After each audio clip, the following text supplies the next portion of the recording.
Hey there, it's YoBo. Welcome back to Life According to YoBo, day 107.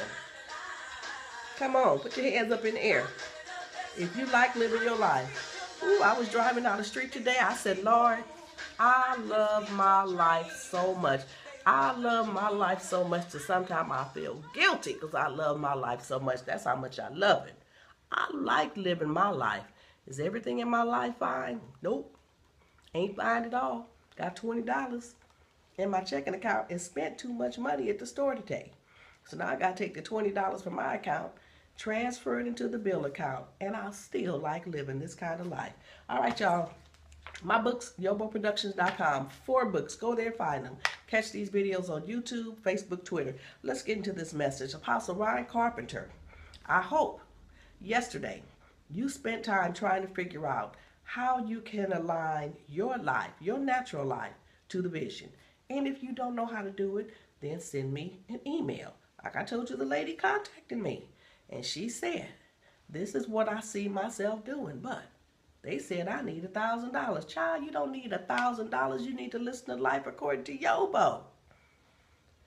Well, let me tell you what happened when I decided to align my life with the vision.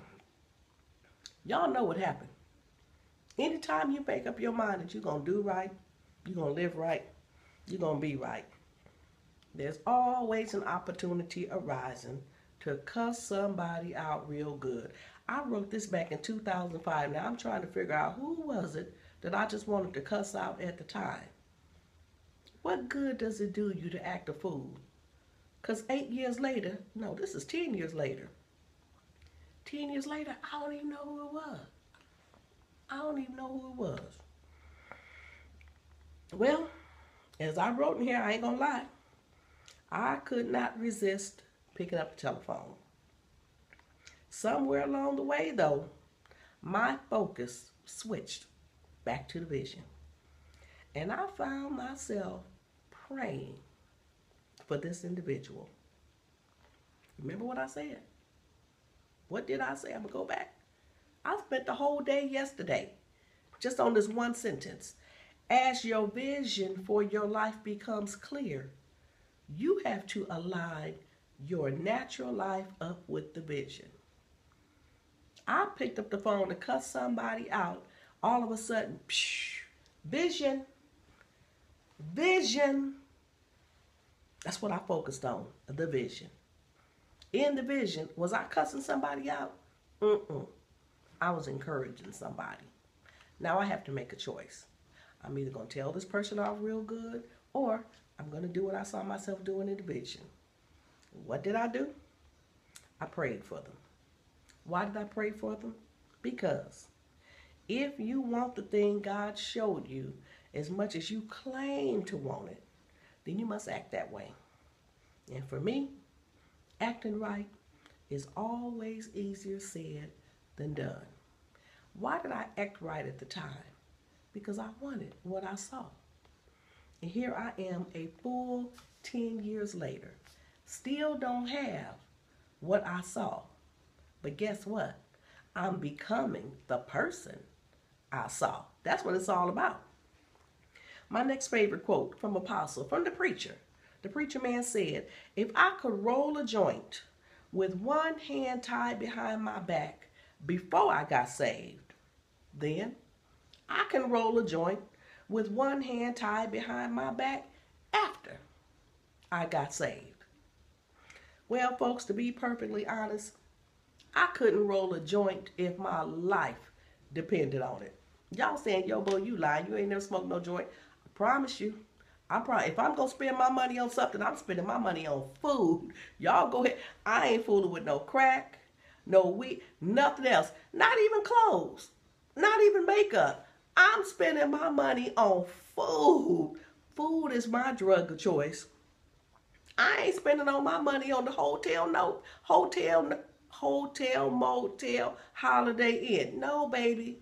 I'm spending my money at the grocery store. I likes to eat. So I could not roll a joint if my life depended on it. Nevertheless, I am an expert at other types of devilment. I ain't never smoked no weed. But I done a thing 2 or 3 or 4, 5, 6. Some other stuff I sure ain't had no business doing. And baby, I was an expert at doing that. But what did he say? If he could roll a joint with one hand tied behind his back before he got saved, he can do it after he got saved. While I'm on this journey, all the devilment that I knew how to do back then, I still know how to do that stuff. That I still know how to do it. But just because I know how to do it, doesn't mean I should do it, because I'm aligning my natural life up with the vision.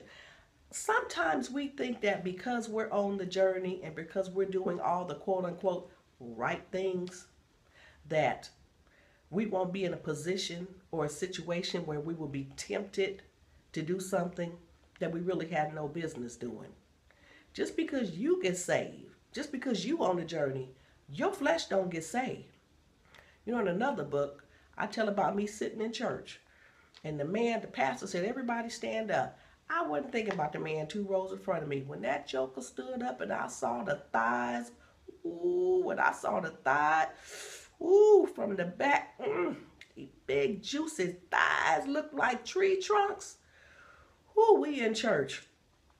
I didn't hear nothing else the preacher said. Do y'all know, I stared at that man so hard from the back.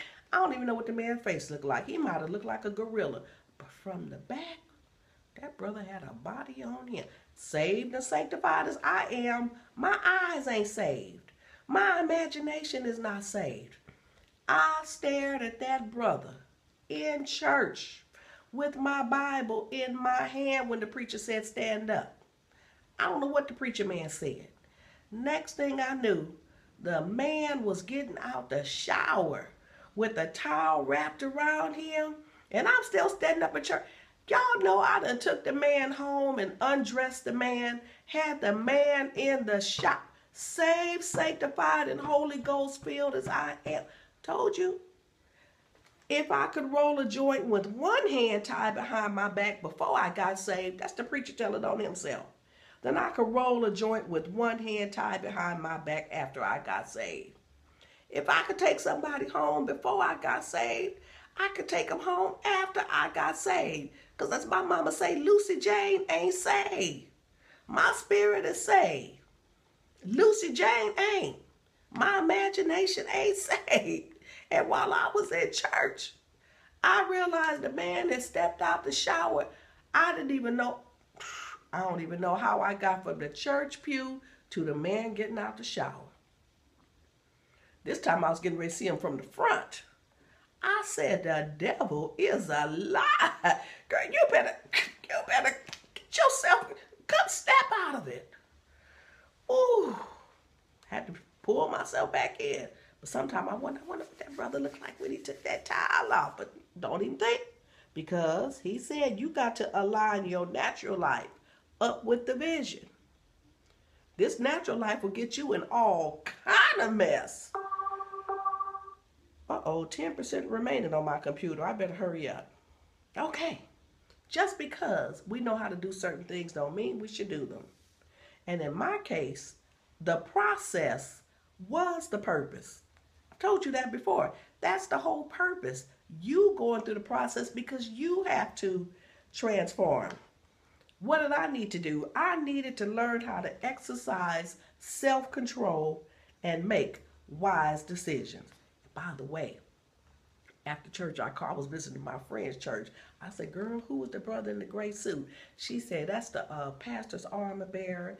And I said, well, what does he do? She said, he's a personal trainer. I said, girl, I know that joker is, because I seen them thighs from the back. She said, girl, he don't play. He don't play with no women in church. He don't play. You can't play with him. I'm like, girl, I know you can't. Because I know it's some sisters after that joker, because I got my husband, and I love my husband. I've been married 38 years, but ooh, one peek of that brother from the back, and whoo, I hear the Holy Ghost saying, you better put this song on. The Spirit say, put this song on. All right, y'all. Keep on living the best life. You align your natural life to that vision. And I'll see you tomorrow, day 108.